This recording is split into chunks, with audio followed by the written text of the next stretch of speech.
وكل محدثة بدعة وكل بدعة ضلالة وكل ضلالة في النار. اللهم صل على محمد وعلى آل محمد كما صليت على إبراهيم وعلى آل إبراهيم إنك حميد مجيد.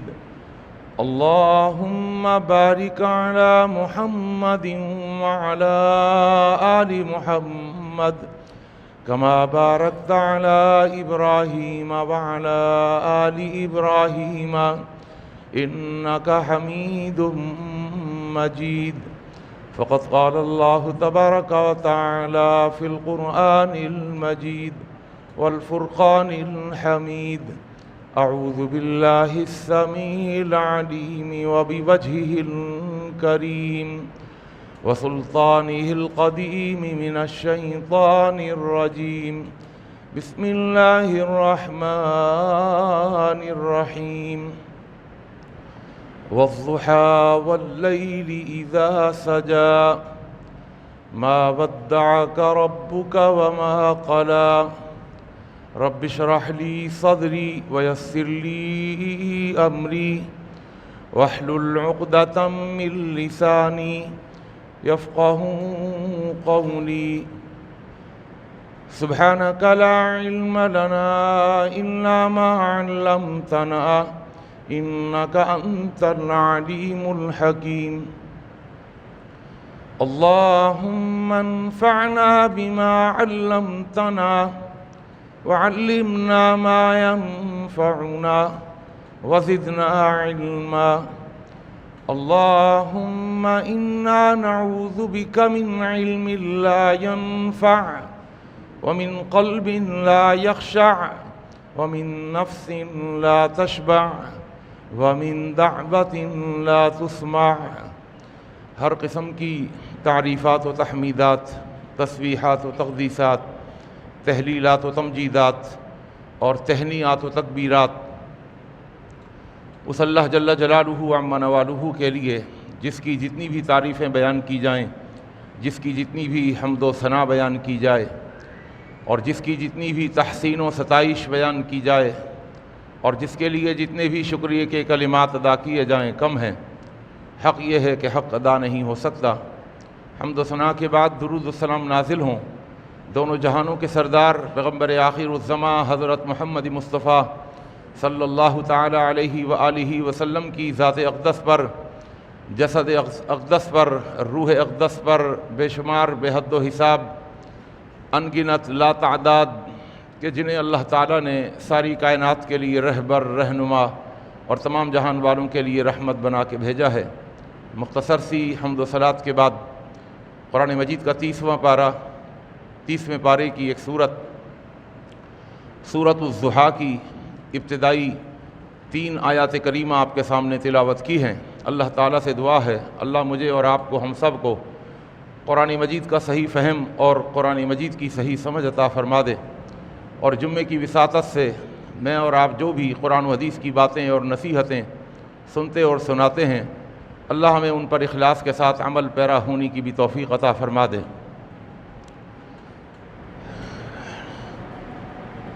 جب اللہ کے نبی صلی اللہ علیہ وسلم کو نبوت کا تاج پہنایا گیا اور آپ کو عرب کے بگڑے ہوئے معاشرے کو سدھارنے کی ذمہ داری دی گئی اور اس وقت کے کفر و ضلالت کے اندھیروں کو روشنی سے بدلنے کے لیے، اس تاریک ماحول کو منور کرنے کے لیے اللہ نے نزول وحی کا سلسلہ شروع کیا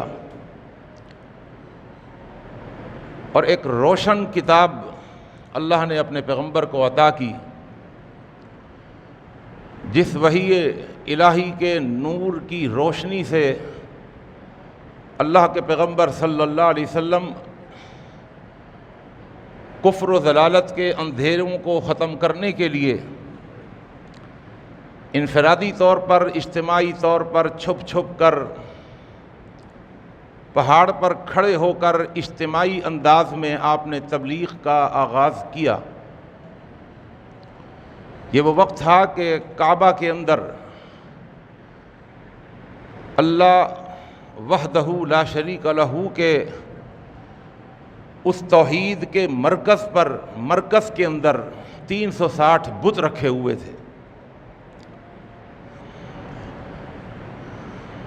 جس مرکز کو ابراہیم خلیل اللہ نے، ایک موحد نے، ایک سچے موحد نے اپنے بیٹے کے ساتھ مل کر جس کی بنیادیں کھڑی کی تھیں، وَإِذْ يَرْفَعُ إِبْرَاهِيمُ الْقَوَاعِدَ مِنَ الْبَيْتِ وَإِسْمَاعِيلُ إِنَّ أَوَّلَ بَيْتٍ وُضِعَ لِلنَّاسِ لَلَّذِي بِبَكَّةَ مُبَارَكًا وَهُدًى لِلْعَالَمِينَ۔ اللہ کے پیغمبر نے ابھی اپنا کام شروع ہی کیا تھا وحی الہی کی روشنی میں کہ اچانک وحی الہی کا سلسلہ منقطع ہو گیا، اور بخاری میں صحیح ستہ میں احادیث موجود ہیں کہ فطر الوحی فطرتاً حتی حزن النبی صلی اللہ علیہ وسلم، جب وحی الہی کا سلسلہ رک گیا، اس کو انقطاع وحی کہتے ہیں، اس کو فترت وحی کا زمانہ کہتے ہیں۔ اللہ کے پیغمبر بارہا اپنی نگاہیں آسمانوں کی طرف کرتے، جبرائیل اتر رہے ہیں، کب اتر رہے ہیں؟ صبح، دوپہر، شام، لیکن وحی نہیں آ رہی۔ اور آپ کو پتہ ہے کہ کسی بڑے کام کی ذمہ داری دے کر پیچھے بھرپور سپورٹ چاہیے ہوتی ہے۔ آپ جو کام کر رہے تھے وحی الہی کی روشنی میں کر رہے تھے، اب وحی کا سلسلہ جب رک گیا تو آپ اتنے پریشان ہوئے، اور وہ ایک دن ایک ہفتے کے لیے نہیں، بلکہ 15، 12، 15، 25، بلکہ بخاری کی روایت میں 40 دن تک وحی الہی کا سلسلہ رک گیا۔ اور آپ کو پتہ ہے کہ ایک سچے محب کے اوپر کیا بیتتی ہے جب اسے اس کا محبوب چھوڑ دے، اس کا ایک ایک لمحہ ایک ایک دن کی طرح گزرتا ہے۔ اللہ کے نبی صلی اللہ علیہ وسلم اتنے غمزدہ ہوئے، اتنے آپ پریشان ہوئے، آپ کو کچھ خدشات تھے، کچھ خیالات تھے جو آپ کو بہت پریشان کیے دے رہے تھے کہ شاید مجھے اپنی ذمہ داری کو ادا کرنے میں مجھ سے کوئی کوتاہی ہو گئی جس سے میرا رب مجھ سے ناراض ہو گیا، کوئی مجھ سے ایسی غلطی ہو گئی۔ ایک تو آپ محبوب کے روٹھ جانے سے بیمار اور پریشان تھے، ادھر دشمنوں کے رقیق جملے، ان کی بھپتیاں، ان کے تانے، اس طرح کے صحیح بخاری کے اندر آتا ہے کہ اشتکى النبی صلی اللہ علیہ وسلم فلم یقم لیلتین او ثلاث لیال، اتنے بیمار ہوئے کہ آپ بستر سے جا لگے اور 2 یا 3 دن 3 راتیں آپ بستر سے ہی نہیں اٹھے۔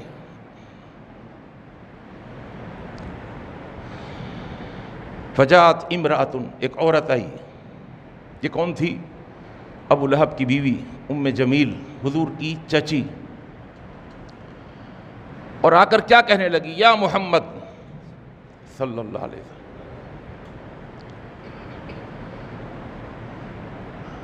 ما ارا شیطان کا، وہ جو شیطان تمہارے پاس آتا تھا نا، نعوذ باللہ، اب دیکھیں کیسے رقیق جملے ہیں، ما ارا شیطان کا الا وقد ترکک، وہ جو شیطان آتا تھا نا تیرے پاس، اس نے تجھے چھوڑ دیا۔ اللہ کے پیغمبر اتنے پریشان تھے کیونکہ مشرک معاشرے کے اندر آپ نے توحید کا ایک چراغ اور دیا ابھی جلایا ہی تھا، جس کی ابھی روشنی پھیلی نہیں تھی، اور اس چراغ کو، اس دیے کو جو تیل مل رہا تھا وہ تیل نہیں مل رہا، اور آپ ڈرے ہوئے ہیں، دشمنوں کے رقیق جملے بھی آپ کی روح کو گھائل کر رہے ہیں، اور اب وہی نہیں اتر رہی، بیمار ہو گئے۔ اور پھر صحیح بخاری کی حدیث ہے کہ اللہ کے رسول صلی اللہ علیہ وسلم ایک مرتبہ پہاڑ کی چوٹی کے اوپر چڑھ گئے، اور حدیث کے الفاظ ہیں لِيَتَرَدَّى مِن رُؤُوسِ شَوَاهِقِ الْجِبَالِ، آپ یہ سوچنے لگے کہ میں اپنے وجود کو پہاڑ کی چوٹی سے نیچے گرا دوں، اتنے آپ مضطرب تھے۔ اور جب یہ خیال، یہ وسوسہ آپ کے دماغ میں آتا تو پھر ایک آواز آتی، یا محمد صلی اللہ علیہ وسلم انکا رسول اللہ حقا، تم اللہ کے سچے پیغمبر ہو۔ پھر آپ اتر جاتے۔ الغرض، قصہ مختصر، 40 دن کے بعد اللہ کی وحی اتری، جبرائیل آئے، اور جب جبرائیل آئے تو اللہ کے رسول صلی اللہ علیہ وسلم نے جو الفاظ جبرائیل سے کہے، آپ نے جبرائیل سے کہا اب جبرائیل، اے جبرائیل 40 دن ہو گئے میرے پاس نہیں آئے، اور آپ نے فرمایا ما نزلت حتی اشتقت الیک، تمہیں پتہ ہے کہ کتنا میں مشتاق تھا تمہارے اترنے کا، کتنا مجھے شوق تھا اور کیسی لگن تھی اور کتنا بے چینی سے میں انتظار کر رہا تھا۔ تو جبرائیل نے کہا بل انا کنت الیک اشوق یا رسول اللہ، آپ کیا فرما رہے ہیں کہ آپ کو شوق تھا مجھ سے ملنے کا، تو کیا میں نہیں بے چین تھا آسمانوں پر آپ سے ملنے سے؟ بل انا کنت الیک اشوق ولکنی مامور، لیکن میرا بس نہیں تھا، بس نہیں چل رہا تھا کہ آپ کے پاس آ جاؤں۔ کیوں؟ اس لیے کہ اللہ نے ہمیں مامور بنایا ہے، اپنے حکم کا پابند بنایا ہے۔ پھر اللہ نے وحی بھیجی، وَمَا نَتَنَزَّلُ إِلَّا بِأَمْرِ رَبِّكَ، اے جبرائیل یوں جواب دینا میرے نبی کو، وَمَا نَتَنَزَّلُ، ہم نہیں اترتے، إِلَّا بِأَمْرِ رَبِّكَ، جب تک کہ رب کا حکم نہ آ جائے۔ لَهُ مَا بَيْنَ أَيْدِينَا وَمَا خَلْفَنَا وَمَا بَيْنَ ذَلِكَ، 6 جہتیں ہیں، آگے پیچھے دائیں بائیں اوپر نیچے۔ لہو ما بین ایدینا، ہمارے آگے بھی ہماری رکاوٹیں ہیں، ہمارے پیچھے بھی ہماری رکاوٹیں، وما بین ذالک، دائیں بائیں اوپر نیچے ہر طرف سے ہمارے اوپر پہرے ہیں، پہرے، اپنی مرضی نہیں چلتی ہماری وہاں۔ وما کان ربک نسیا، رب آپ کو بھولا نہیں ہے۔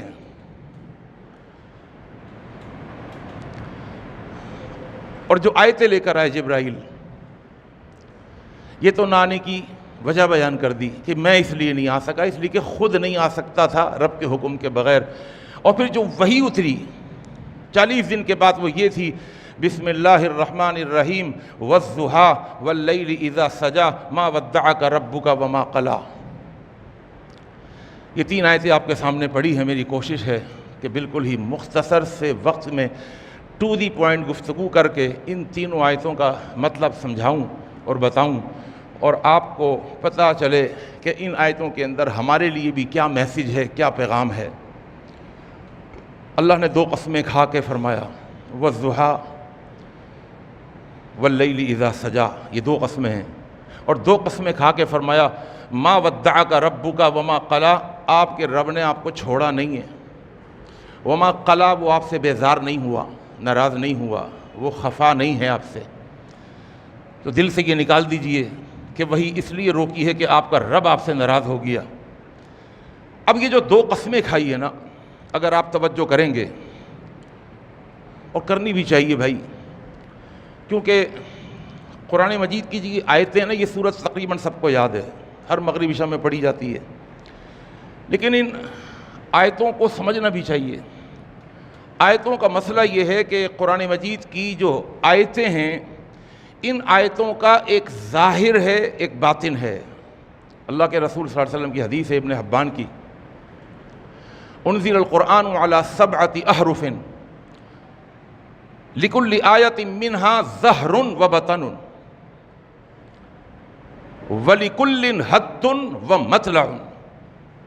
یہ جو آیتیں ہیں قرآن مجید کی، ہر آیت کا ایک ظاہر ہے، ایک باطن ہے۔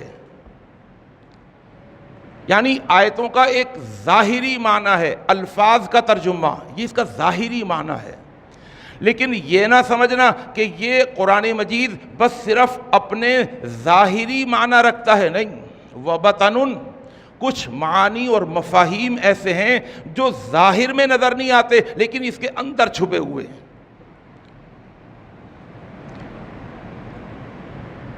اب اس کے اندر کیا معانی چھپے ہوئے ہیں، جب تک ہم ان چھپے ہوئے معانی کی طرف غور و فکر نہیں کرتے تو یاد رکھیے گا اللہ کا قرآن اور اللہ کا جو یہ کلام ہے اس کی آیتیں آپس میں بے ہنگم نظر آئیں گی، آپس میں ان کا کوئی تعلق نظر نہیں آئے گا جب ہم ظاہری طور پر دیکھیں گے۔ اور یہ ہو نہیں سکتا کہ کبھی ہم بات کریں پکوڑے کی اور کبھی بات کریں پتیلے کی۔ لوگ کہیں گے یار کبھی تم یہ کرتے ہو کبھی تم وہ بات کرتے ہو، ایک ہی موضوع ہے، ایک ہی ٹاپک ہے، سیدھی سیدھی بات کرو۔ جملہ ٹاپک وہی ہوتا ہے جس میں اپنے موضوع سے متعلق جملے ہوں، کلمے ہوں، کلام ہو، موضوع سے متعلق ہو، ٹاپک سے متعلق ہو، کبھی وہاں کبھی یہاں، کبھی ادھر کبھی ادھر۔ اور آپ کو پتہ ہے جسے بولنا نہ آئے وہ کبھی ادھر کبھی ادھر جاتا ہے، لیکن جسے بولنا آئے، آپ کو پتہ ہے شعراء کا جو کلام ہوتا ہے، یہ ادیبوں کا جو کلام ہوتا ہے یا بلغاء کا جو کلام ہوتا ہے وہ بڑا فصیحانہ بلیغانہ ہوتا ہے، اس کی جملوں کی سیٹنگ، اس کے الفاظ کی سیٹنگ ہوتی ہے بڑی خوبصورت، تب جا کے شعر بنتا ہے۔ اور آپ کو پتہ ہے کہ کلام الملوک ملوک الکلام، بادشاہوں کا کلام کلاموں کا بادشاہ ہوا کرتا ہے، بادشاہوں کا کلام ہے۔ اور یہ کلام جو ہے وہ کسی بادشاہ کا نہیں بلکہ بادشاہوں کے بادشاہ کا کلام ہے۔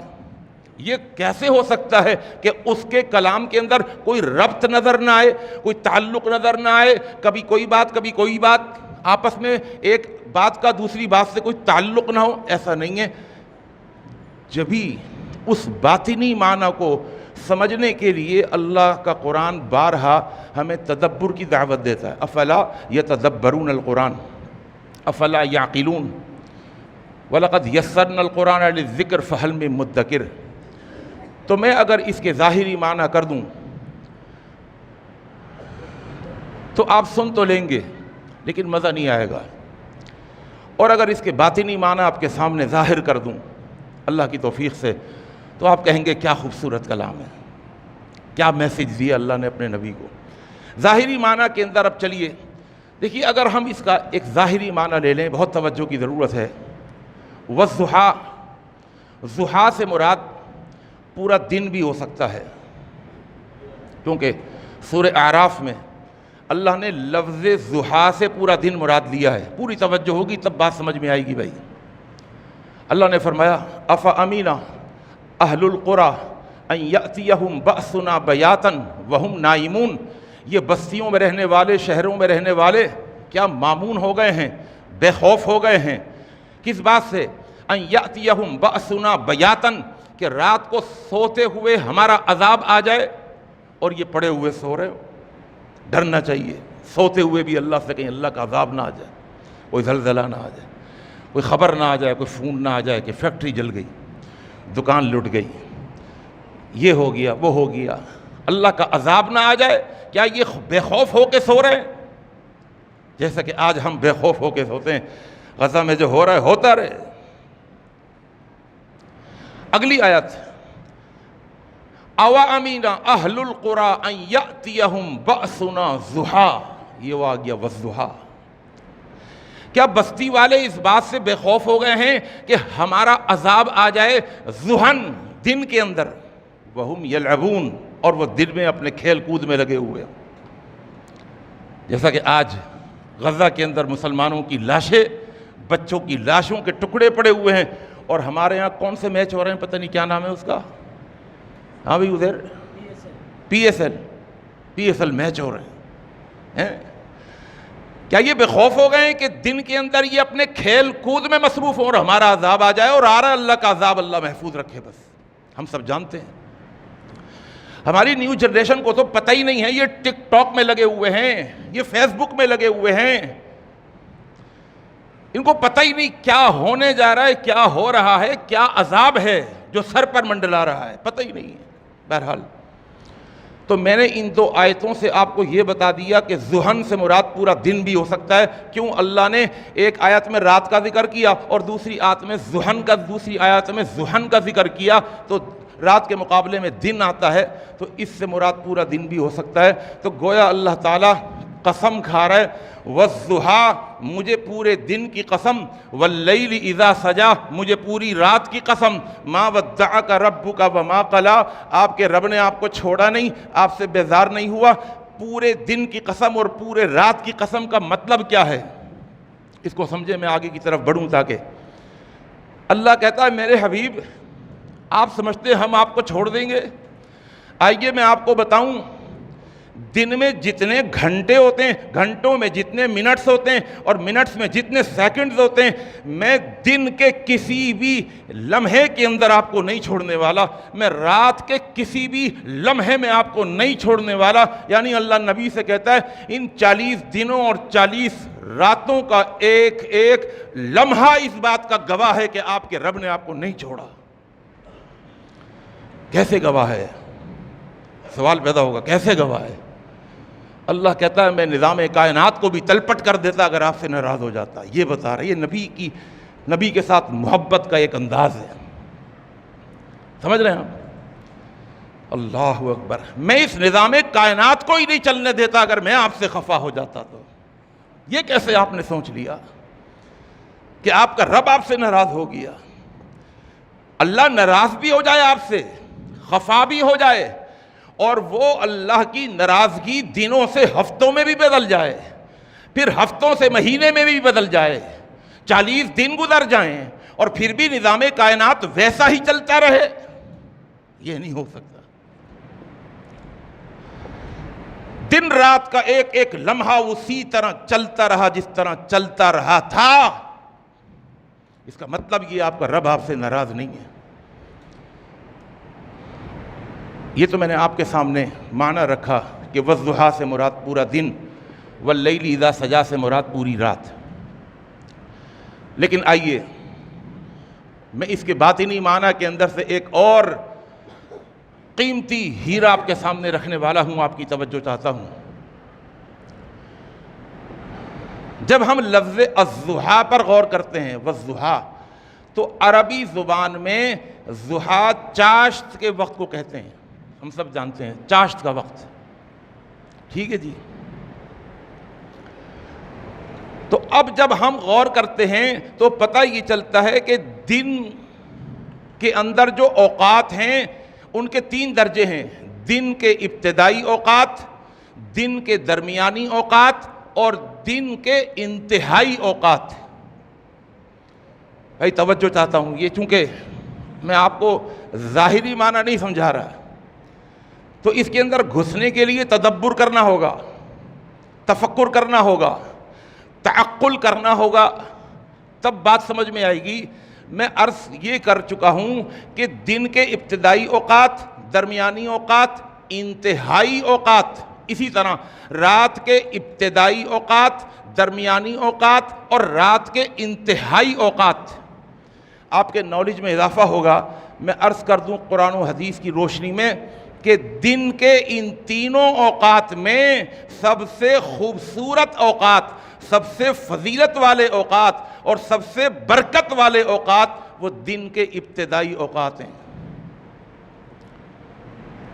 اور رات کے یہ جو 3 اوقات ہیں، ان اوقات میں سب سے قیمتی اوقات، بہترین اوقات، فضیلتوں اور برکتوں اور رحمتوں والے اوقات وہ رات کے انتہائی اوقات ہیں۔ آ رہی یہ بات سمجھ؟ اب اگر آپ نے یہ بات سمجھ لی تو میں اس کو خلاصہ کرتے ہوئے اس طرح آگے بڑھ جاؤں کہ دن کے ابتدائی اوقات سے رات کے انتہائی اوقات جو جڑے ہوئے ہیں نا، یہ جو رات کے انتہائی اوقات کے ساتھ دن کے ابتدائی اوقات جو جڑے ہوئے ہوں نا، یہ دن اور رات کی برکتوں کا جڑا ہوا ہونا ہے۔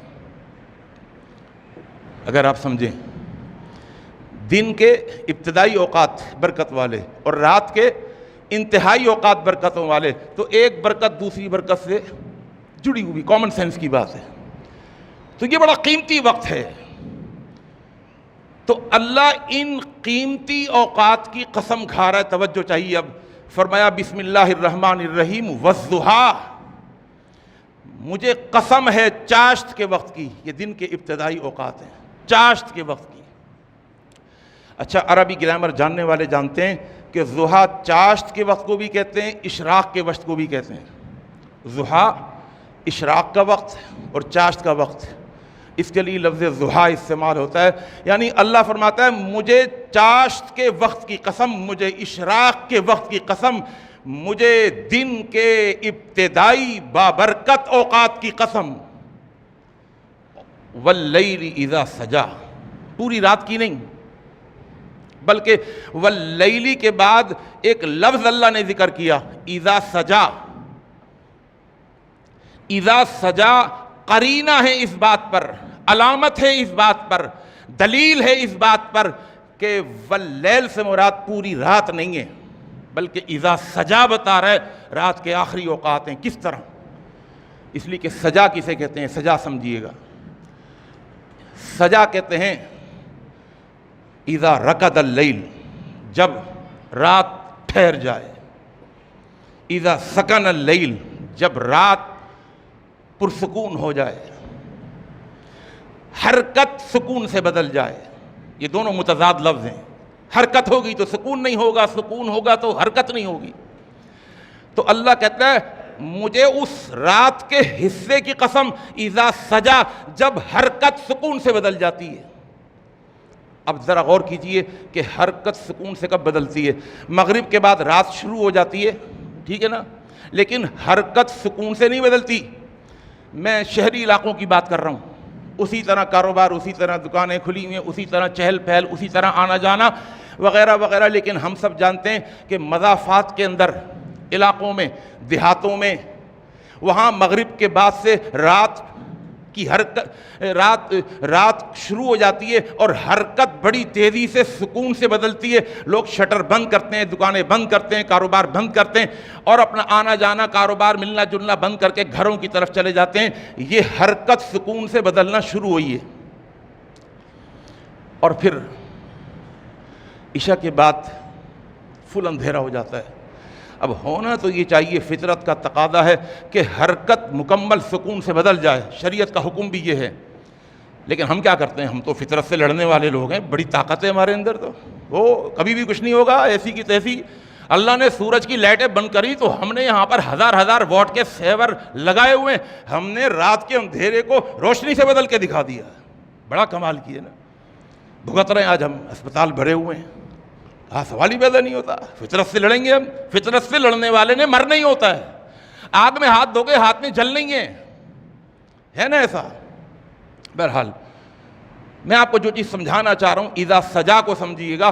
رات کو جاگنے والے بھی 12 بجے تک جاگتے تو ہیں، لیکن 12 بجے تک جاگنے والے بھی 12 بجے کے بعد ان کی حرکت سکون سے بدلنے لگتی ہے۔ بسترے لگاؤ یار، 12 بج گئے، تو کچھ حرکت سکون سے بدل گئی شہروں میں بھی، لیکن کچھ عقل مند بھی ہیں ہمارے شہری، رات کو 3 بجے سونے کے عادی ہیں،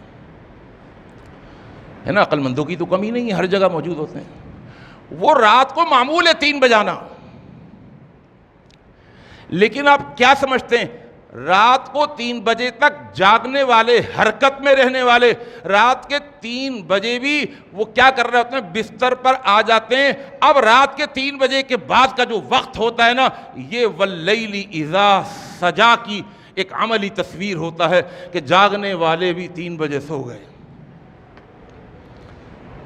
جاگنے والے بھی 3 بجے سو گئے۔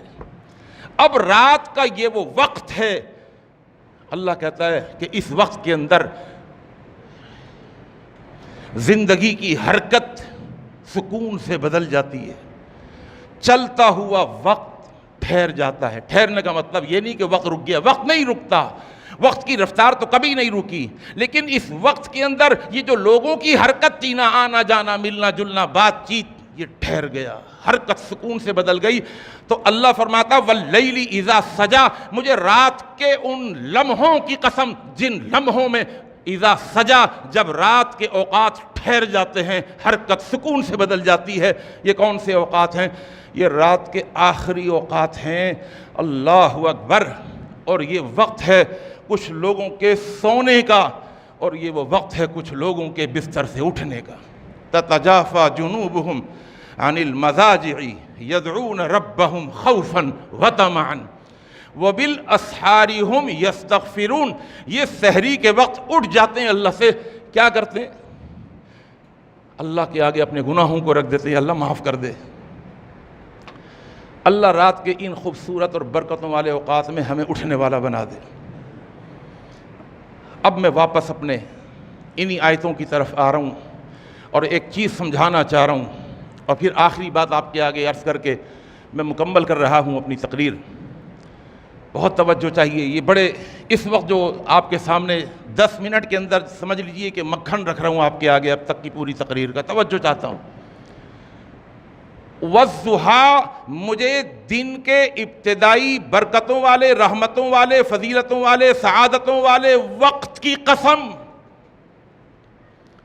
واللیل اذا سجا، اور مجھے رات کے انتہائی اوقات جو برکتوں والے، رحمتوں والے، تہجد والے اوقات کی قسم کھا کے کہتا ہوں، ما ودعک ربک وما قلی. آپ کے رب نے آپ کو چھوڑا نہیں، آپ سے بیزار نہیں ہوا. اب ایک سوال فوراً آپ کے دماغ میں آئے گا کہ بھئی ان دو قسموں کا اس جملے سے کیا تعلق ہے کہ دن کے ابتدائی اوقات کی قسم اور رات کے انتہائی اوقات کی قسم آپ کے رب نے آپ کو نہیں چھوڑا. تم آپس میں ربط کیا ہے؟ دن کے ابتدائی اوقات بے شک قیمتی اوقات ہیں، لیکن اس کا اس بات سے کیا تعلق ہے کہ یہ دن کے ابتدائی اوقات گواہ ہیں کہ آپ کے رب نے آپ کو نہیں چھوڑا؟ گواہی کیسے ہے؟ رات کے انتہائی اوقات برکت والے ہیں، ٹھیک ہے مان لیا، لیکن یہ قیمتی اوقات گواہ کیسے ہیں اس بات پر کہ آپ کے رب نے آپ کو نہیں چھوڑا؟ اب گواہی سمجھ لیجئے، اور گواہی سمجھ لی تو آپ نے 3 آیتوں کا مطلب سمجھ لیا. گواہی کیا ہے؟ اللہ اکبر. کس طرح گواہ ہیں دن کے ابتدائی اوقات اس بات پر کہ آپ کے رب نے آپ کو نہیں چھوڑا، آپ سے ناراض نہیں ہوا. اللہ اکبر. اللہ اپنے حبیب کو یہ سمجھا رہا ہے کہ اے میرے حبیب، آپ تو وہ ہیں کہ جو صبح کو اٹھ کر مجھ سے اپنا تعلق قائم کر لیتے ہیں. اٹھتے تھے نا اللہ کے نبی فجر میں. اللہ ہمیں بھی اٹھنے کی توفیق عطا فرمائے. آپ کا مجھ سے اتنا گہرا تعلق کہ آپ صبح اٹھے، آپ نے فجر پڑھی، فجر کی برکتیں اور سعادتیں حاصل کری، پھر آپ نے اشراق پڑھی. یہ برکت والے اوقات ہیں. فجر کی نماز من صلی الفجر فی جماعت، جس نے فجر کی نماز جماعت سے پڑھ لی، فکأنما قام نصف اللیل، گویا کہ آدھی رات اس نے تہجد پڑھ کے گزار دی. یہ جماعت سے نماز پڑھنے کی برکت ہے. پھر فجر کی نماز میں اللہ کے فرشتے اترتے ہیں. ان قرآن الفجر کان مشہودا. فجر کی نماز میں فرشتے اترے ہوئے نماز میں جماعت میں شامل ہوتے ہیں. اتنے برکت والے اوقات. پھر فجر کی 2 سنتیں جو آپ نے پڑھی ہے نا، 2 سنتیں، ان کا مقام کیا ہے؟ ان کا مقام یہ ہے، اللہ کے نبی صلی اللہ علیہ وسلم نے فرمایا فجر کی 2 سنتیں اگر کوئی پڑھ لیتا ہے، اگر دنیا کے سارے خزانے، سونا چاندی ہیرے جواہرات اگر ترازو کے ایک پلڑے میں رکھ دیے جائیں اور فجر کی 2 سنتوں کو اگر ترازو کے دوسرے پلڑے میں رکھ دیا جائے تو فجر کی 2 سنتوں والا پلڑا جھک جائے گا، وزنی ہو جائے گا. یہ 2 سنتیں ہیں، اس لیے اتنا برکت والا وقت ہے. پھر اشراق کی نماز. اشراق کی نماز فرمایا من صلی الفجر فی جماعت ثم قعد فجر کی نماز جماعت سے پڑھنے کے بعد بیٹھ گیا، یذکر اللہ، اللہ کا ذکر کرتا رہا، حتی تطلع الشمس، یہاں تک کہ سورج طلوع ہو گیا۔ سورج کے طلوع ہونے کے بعد قام فصلی رکعتین، اس نے 2 رکعتیں پڑھ لی اشراق کی۔ اللہ کے نبی صلی اللہ علیہ وسلم نے فرمایا کہ اے میرے صحابہ، پتہ ہے اللہ کیا دیتا ہے؟ اللہ کے پیغمبر کیا دیتا ہے؟ فرمایا اللہ اس کو 1 حج 1 عمرے کا ثواب عطا فرما دیتا ہے۔ کتنا برکت والا وقت ہے، 1 حج 1 عمرہ۔ اور یہ کہنے کے بعد آپ نے کیا فرمایا؟ تامتن تامتن تامتن، پورا پورا حج عمرہ، پورا پورا حج عمرہ، پورا پورا حج عمرہ۔ اور ابھی اشراق کی نماز سے فارغ ہوئے تھے، تھوڑا سا وقت آگے گزرا تھا کہ چاشت کا وقت شروع ہو گیا۔ اللہ اکبر، چاشت کے وقت کی برکتیں، یہ سب الگ الگ ایک موضوع ہے۔ میں بہت سارے موضوعوں کو ایک جگہ جمع کر کے آپ کو صرف ایک بڑی اہم بات سمجھانا چاہتا ہوں کہ ان اوقات کو ضائع نہ کیا کریں۔ چاشت کا وقت تو اللہ کے نبی صلی اللہ علیہ وسلم کو اللہ یہ سمجھا رہا ہے، اے میرے حبیب مجھے پتہ ہے صبح اٹھے ہوئے ہوتے ہیں اور صبح کے اوقات کی برکتیں لیے ہوئے ہوتے ہیں، اور آپ رات کے آخری پہر میں بھی اٹھے ہوئے ہوتے ہیں اور رات کے آخری پہر کی برکتیں بھی لیے ہوئے ہوتے ہیں۔ یہ کیسے ہو سکتا ہے کہ جو میرے ساتھ اس طرح جڑا ہوا ہو کہ صبح کے اوقات کی برکتیں بھی اس کے پاس ہوں اور وہ رات کے انتہائی اوقات کی برکتوں کے ساتھ بھی میرے ساتھ جڑا ہوا ہو؟ یہ کیسے ہو سکتا ہے کہ اس کا رب اس کو چھوڑ دے؟ اس کو ایک مثال سے سمجھاؤں۔ ایک آدمی ہے، ایک آقا ہے، اس کا ایک غلام ہے۔ اس کے غلام کے 2 بڑے کارنامے ہیں اپنے آقا کے ساتھ، بڑی خیر خواہی والے اور بڑے چمٹنے والے۔ وہ کارنامہ جس کی وجہ سے آقا بڑی محبت کرتا ہے اپنے اس غلام سے، 2 بڑے کارناموں کی وجہ سے۔ اب اگر اس کا غلام کسی بات پر یہ سمجھنے لگے کہ یار میرا آقا مجھ سے ناراض ہو گیا، تو آقا پلٹ کر کے کہے او میرے 2 بڑے کاموں سے مجھے خوش کرنے والے، تیرے 2 بڑے کام اس بات کے گواہ ہیں کہ میں نے تجھے کبھی نہیں چھوڑا۔ یہ کیسے ہو سکتا ہے؟ تو نے مجھے 2 بڑے کاموں سے خوش کیا ہوا ہے اور میں تجھے چھوڑ دوں؟ یہ کیسے ہو؟ تیرے یہ 2 بڑے کام اس بات کے گواہ ہیں کہ میں نے تجھے نہیں چھوڑا۔ ہمارے لیے کیا میسیج ہے؟ ہمارے لیے کیا پیغام ہے؟ یہ تو ہم 1400 سال پیچھے چلے گئے، قرآن کے ظاہری اور معنی کو سمجھ لیا، اس کے باطنی معنی سے ہمارے لیے کیا میسیج ہے؟ ہم کیا سمجھے؟ ہم آج کی زندگی کے اندر ان 3 آیتوں سے کیا فائدہ اٹھا سکتے ہیں؟ آئیے، بہت بڑا میسیج ہے۔ اللہ نے نبی کو سمجھایا اور بتایا، اور ہمیں بھی سمجھایا اور بتایا کہ آپ کے اوپر اگر کوئی آزمائش آ جائے، کوئی تکلیف آ جائے، کوئی پریشانی آ جائے، تو آپ ایسا کبھی بھی نہیں سوچیے گا کہ آپ اللہ سے ہر شکایت حرف زبان پر تو نہ لائیں، لیکن آپ کے رویے سے ایسا لگے کہ آپ ہم سے نا امید ہو رہے ہیں۔ ہمیں بھی یہ سمجھایا کہ اگر آزمائش آ جائے، کوئی تکلیف آ جائے، کوئی پریشانی آ جائے، اللہ سے تعلق نہیں چھوڑنا۔ یہ آزمائش، یہ تکلیف، یہ مصیبت، یہ پریشانی، یہ بیماری اس لیے آتی ہے تاکہ ہم اللہ کے آگے اور گڑ گڑائیں۔ اور اللہ کا قرآن، اللہ اکبر، وَلَقَدْ أَرْسَلْنَا إِلَىٰ أُمَمٍ مِّن قَبْلِكَ فَأَخَذْنَاهُمْ بِالْبَأْسَاءِ وَالضَّرَّاءِ لَعَلَّهُمْ يَتَضَرَّعُونَ۔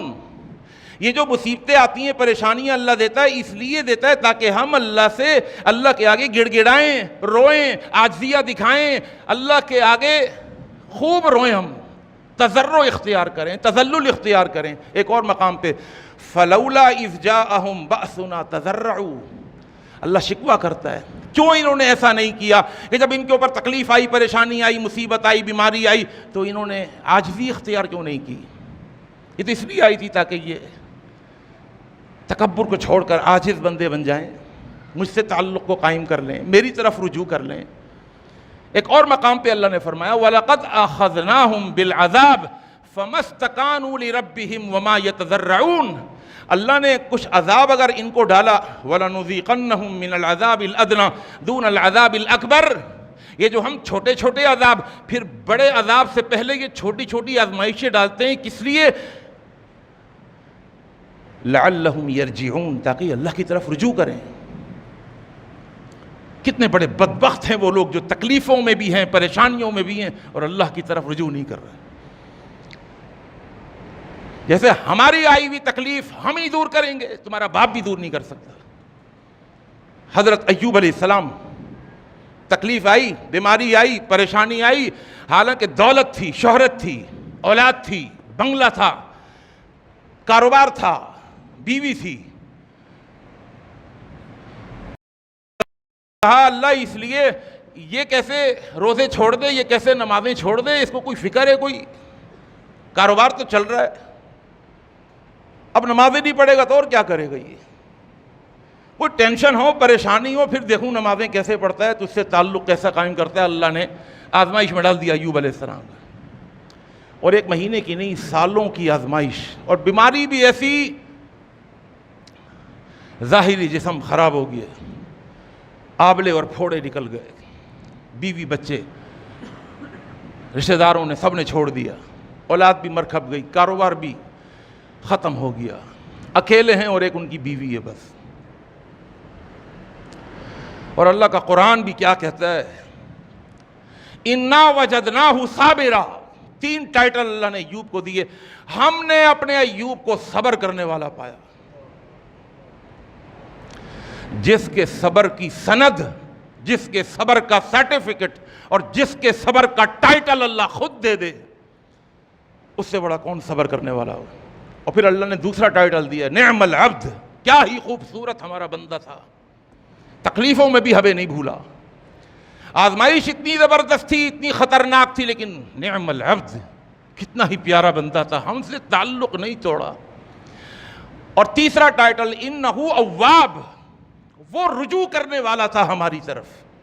جو آزمائش بڑھتی گئی اس کا رجوع بھی بڑھتا گیا، جو تکلیف بڑھتی گئی اس کا گڑ گڑانا بڑھتا گیا، جو اس کی بیماری بڑھتی گئی اس کا تضرع، اس کا تذلل، اس کا جھکنا، اس کا گرنا، اس کا ہماری طرف لپکنا، اس کا رونا گڑ گڑانا بھی بڑھتا گیا۔ انہ اواب۔ اور پھر اللہ نے دیا نہیں دیا، صرف جب سالوں گزر گئے، سب نے ساتھ چھوڑ دیا، اللہ سے مانگا پھر، اور مانگنا کوئی حضرت ایوب سے سیکھے، کس طرح 2 دعائیں آتی ہیں ایوب کی، دونوں دعائیں بس رکھ رہا ہوں آپ کے سامنے، ہمارے لیے بہت بڑا میسیج ہے۔ کیا دعا ہے؟ ربی انی مسنی الضر وانت ارحم الراحمین، یہ نہیں کہ اللہ شفا دے دے، اللہ تکلیف سے نکال دے، نہیں، خوبصورت انداز، ربی انی مسنی الضر، اللہ مجھے تکلیفوں نے، بیماریوں نے اس طرح پکڑا ہوا ہے کہ مجھے جھنجھوڑ کے رکھ دیا ان تکلیفوں نے، بیماریوں نے، وانت ارحم الراحمین، اور آپ ارحم الراحمین ہیں، آپ کے ارحم الراحمین ہوتے ہوئے مجھے میری بیماریوں نے اس طرح مجھے تنگ کر کے رکھ دیا ہے۔ سلام کسی کو کہتے ہیں نا، ایک بھائی ارب پتی آدمی ہو، ایک بھائی کے پاس کھانے کے لالے پڑے ہوں، وہ کہتے ہیں یار مجھے کھانے کی روٹی نہیں مل رہی، حالانکہ آپ دنیا کو دے رہے ہیں اور بھر رہے ہیں۔ ایک کا آغا خان ہاسپٹل کا مالک ہو کوئی، اور اس کا نوکر کہ میں اس بیماری میں ہوں، اور آپ آغا خان ہاسپٹل لیے بیٹھے ہوئے ہیں۔ یہ نہیں کہہ رہا میرا علاج کرا دیں، بس آپ آغا خان ہاسپٹل کے اونر، اور مجھے یہ اتنا سا میرے گھٹنے میں مسئلہ آیا ہوا ہے۔ یہ انداز تھا حضرت ایوب علیہ السلام کا، یعنی اللہ سے دعا میں بھی یہ نہیں کہا اللہ مجھے شفا دے دے بس بہت ہو گئی، نہیں، ایک دوسری دعا، ربی انی مسنی الشیطان بنصب وعذاب، اللہ مجھے شیطان نے، نصب کہتے ہیں تھکا دینے والی بیماری، شیطان نے مجھے تھکا دینے والی بیماری میں ڈال دیا ہے۔ اب اللہ نے کیا کہا؟ اللہ کا قرآن، اللہ کہتا ہے، اللہ نے فرمایا ارکض برجلک، اے ایوب اپنی پاؤں کی ایڑی زمین پر ماریے۔ اللہ کا قرآن ہے۔ اللہ کیا ہوگا کسی اسپتال میں علاج ہو جائے تو کہا نہیں ارکض برجلک، جس زمین پر تو کھڑا ہوا ہے اسی زمین کو تیرا ہاسپٹل بنا دوں گا، جس زمین کے حصے پر تو کھڑا ہوا ہے اسی زمین کے حصے کو تیری دوائیاں بنا دوں گا۔ ارکض، مار اپنی ایڑی، برجلک، ماری اپنی ایڑی زمین پر، وہاں سے پانی کا ایک چشمہ پھوٹا، کہا مغتسل بارد و شراب، اے ایوب اس پانی سے نہا لے، تیری ظاہری بیماریاں ختم ہو جائیں گی، وہ شراب، اسی پانی کو پی لے، تیری باطنی بیماریاں ختم ہو جائیں گی۔ اللہ اکبر۔ اور یہاں پر لفظ بارد کا لفظ بارد، ٹھنڈا پانی نکال رہے ہیں، ٹھنڈا پانی، اس ٹھنڈے پانی سے نہا لیجئے۔ اور آج کی ریسنٹ ریسرچ بتاتی ہے کہ انسان کو ٹھنڈے پانی سے نہانا چاہیے، گرم سے نہیں۔ ٹھنڈے پانی سے جب آپ نہیں نہائیں گے، گرم سے نہائیں گے، تو آپ کی باڈی میں جو مسلز ہیں، جو آپ کے اعصاب ہیں، جو آپ کے پٹھے ہیں، وہ ایکٹیو نہیں ہوتے۔ وہ کب ایکٹیو ہوتے ہیں؟ کہ جب آپ اس جسم پر کوئی ٹھنڈا پانی ڈالتے ہیں۔ اور بھائی ٹھنڈے کا مطلب کوئی یہ نہ سمجھے کہ جا کر 4 بڑے بڑے پیالے برف کے رکھ دے اور ٹھنڈے پانی سے نہا کر صبح کو جو ہے نا کہیں مجھے فون کرے مروادیہ مولوی صاحب نمونیا ہو گیا۔ ٹھنڈے پانی سے مراد زمین کا نکلنے والا ٹھنڈا پانی مراد ہے، برف کا پانی نہیں کہہ رہا میں۔ اس کا فائدہ کیا ہے؟ آج کی جدید ہماری میڈیکل سائنس یہ کہتی ہے، اور آپ تجربہ کر کے دیکھیے، آپ کبھی ٹھنڈے پانی سے نہا کے دیکھیے، آپ یقین جانیں کہ فرسٹ ٹائم شاور کے نیچے آنے میں یا ڈونگا بھر کے فرسٹ ٹائم ڈونگا جب آپ جسم میں ڈالتے ہیں نا، تو جسم کے اوپر ایک ہلکی سی جھرجھری آتی ہے، ایک کپ کپی آتی ہے۔ وہ جھرجھری، وہ کپ کپی آپ کے پٹھوں کا ایکٹیو ہونے کا اسٹارٹر کا کام دیتی ہے۔ اسٹارٹر لگتے تھے نا پہلے ٹیوب لائٹ پر، وہ اسٹارٹر جو تھے نا وہ اسٹارٹ کر دیا کرتے تھے۔ آپ کے باڈی کے اعصاب اسٹرونگ ہو جائیں گے۔ اور تجربہ کر کے دیکھیں، گرم پانی سے نہا کے دیکھیں، چہرے پہ لالی نہیں آئے گی، اور ٹھنڈے پانی سے نہا کے نکلیں چہرے پر لالی ہوگی، سرخائی ہوگی، آپ ایکٹیو ہو جائیں گے ٹھنڈے پانی سے نہا۔ اللہ نے فرمایا ھذا مغتسل بارد و شراب، پیئیں اس کو، وَوَهَبْنَا لَهُ أَهْلَهُ وَمِثْلَهُمْ مَعَهُمْ رَحْمَةً مِنَّا وَذِكْرَىٰ لِأُولِي الْأَلْبَابِ۔ عقل مندوں کے لیے بھی ہم نے اس میں نصیحت رکھ دی۔ ایوب علیہ السلام کو اللہ نے دولت بھی پھر ویسی ہی دے دی، گھر والے بھی وہی دے دیے۔ اللہ اکبر۔ صحیح بخاری کی حدیث، اللہ کے رسول صلی اللہ علیہ وسلم نے فرمایا، بینما ایوب یغتسل عریانا، اللہ کے بندے ایوب دریا میں برہنہ نہا رہے تھے، ننگا نہا رہے تھے۔ میں نہیں کہوں گا، ہمارے سسر صاحب نے ایک دفعہ ٹوک دیا تھا، جی یہ لفظ ننگا غلط ہوتا ہے، آپ برہنہ کہا کریں، ٹھیک ہے جی؟ تو میں اس لیے کر رہا ہوں آپ لوگ بھی یہ لفظ استعمال نہ کریں۔ حضرت ایوب برہنہ نہا رہے تھے دریا کے اندر۔ اس زمانے میں 2 ہی چادریں ہوتی تھیں کپڑوں کی، ایک اوپر ایک نیچے، کپڑے باہر سے برہنہ حالت میں نہا رہے تھے۔ اور نہانے کے بعد جب باہر نکلنے لگے تو کیا دیکھتے ہیں؟ صحیح بخاری کی حدیث ہے، خر علیہ رجل جراد من ذہب، اللہ نے سونے کی، گولڈ کی بنی ہوئی ٹڈیوں کا جھنڈ بھیج دیا۔ جھنڈ، سونے کی ٹڈیاں۔ اور آپ کو پتہ ٹڈیاں جھنڈ میں چلتی ہیں، لاکھوں کی تعداد ہوتی ہے ان کی، وہ کسی اگر فصل میں بیٹھ جائیں فصل کو تباہ کر دیتی ہیں۔ ایوب علیہ السلام کے سامنے ہزاروں لاکھوں سونے کی ٹڈیاں باہر کنارے کے اوپر آ کے گر گئیں۔ سونا اتنا وافر تقداد میں، ابھی تو 4 لاکھ روپے تولہ ہو گیا، سونے کی ٹڈیاں۔ اب فجعل یحسی فی ثوبہ، حضرت ایوب جلدی سے باہر نکلے، کپڑا پہننے کی ہوش نہیں ہے، بلکہ وہ چادر لی اور چادر کے اندر سونے کی ٹڈیاں جمع کرنے لگے، اٹھا کر۔ ایک چادر بھر گئی، دوسری چادر کے اندر بھی برہنہ حالت کے اندر، صحیح بخاری کی حدیث ہے، سونے کی ٹڈیاں بھرنے لگے۔ فناداہ ربہ، ایوب علیہ السلام کو اللہ نے آواز لگائی، یا ایوب الم اکن اغنیتک عما ترا، او بھائی کیا میں نے تمہیں ان چیزوں سے بے پرواہ نہیں کر دیا؟ تمہیں کپڑے پہننے کی پرواہ نہیں ہے، سونے کو جمع کرنے کی بڑی پرواہ ہے۔ بڑا خوبصورت جواب دیا اللہ کو، قال بلا یا رب، اللہ تو نے بے پرواہ تو کر دیا ہے، ولیکن لا غلن لی عن برکتک، تیری اگر اس طرح برکتیں مل رہی ہوں نا، تیری ان برکتوں سے میں بے پرواہ نہیں ہوں، مجھے بڑی پرواہ ہے، اوڑھ لوں گا بھی، چادر وادر کا انتظام کر لوں گا، فی الحال میں ٹڈیاں سمیٹوں۔ اللہ سے دعا ہے اللہ مجھے اور آپ کو، ہم سب کو عمل کی توفیق عطا فرمائے۔ آزمائشیں کتنی ہی بڑھ جائیں، تکلیفیں کتنی ہی بڑھ جائیں، لیکن اللہ سے تعلق بھی اسی طرح بڑھ جانا چاہیے، اور انتظار کریں۔